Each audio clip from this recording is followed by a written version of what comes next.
موجود ہے، وہ نظام بھی موجود ہے، اگر کاش کہ وہ نظام نافذ کر دیں۔ مثلا میں ایک مثال چھوٹی سی دیتا ہوں۔ اسلام بنیادی حقوق کا محافظ ہے۔ اب اس سے آپ کو سمجھ میں آ جائے گی بات، بنیادی حقوق کا کیا مطلب ہے۔ کہ بنیادی حقوق کا مطلب یہ ہے کہ ہر شخص اپنے گھر میں بالکل خود مختار ہے، اس کے گھر میں بغیر اس کی اجازت کے کوئی نہ جائے۔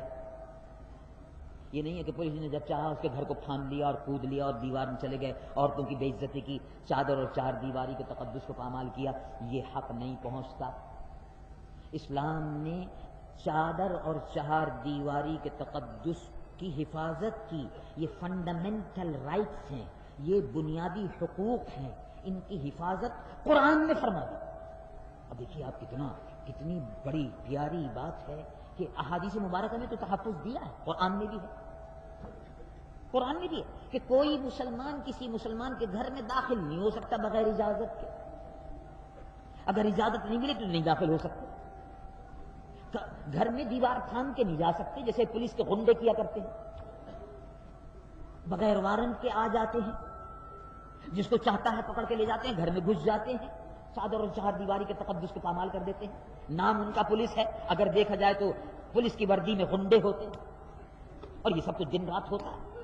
اسلام نے تحفظ دے دیا، جو تحفظ آج یونائٹڈ نیشن کے چارٹر میں 40 برس کے بعد دیا گیا ہے، 1400 سال پہلے حضور پرنور صلی اللہ علیہ وسلم نے قرآن مجید و فرقان حمید میں بیان فرما دیا۔ کیا ہے؟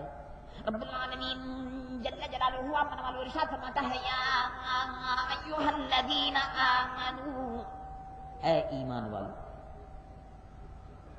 یا ایھا الذین آمنوا لا تدخلوا بیوتا غیر بیوتکم، ایمان والو کسی کے گھر میں مت داخل ہو جب تک کہ اجازت نہ مل جائے، حتی تستأذنوا، جب تک کہ اجازت نہ لے لو داخل مت ہو۔ پرائیویسی، سیکریسی، تقدس، پرائیویسی، ایک مکان کو، مالک مکان کو، مکان میں رہنے والوں کو جو تقدس حاصل ہے چادر اور چہار دیواری کو، اس کی حفاظت قرآن میں سورہ نور میں ہو رہی ہے۔ خبردار ایمان والو، یا ایھا الذین آمنوا، اگر ایمان والے ہو، اگر بے ایمان ہو تو دوسری بات ہے، اگر ایمان والے ہو تو کسی کے گھر میں مت داخل ہو بغیر اجازت کے۔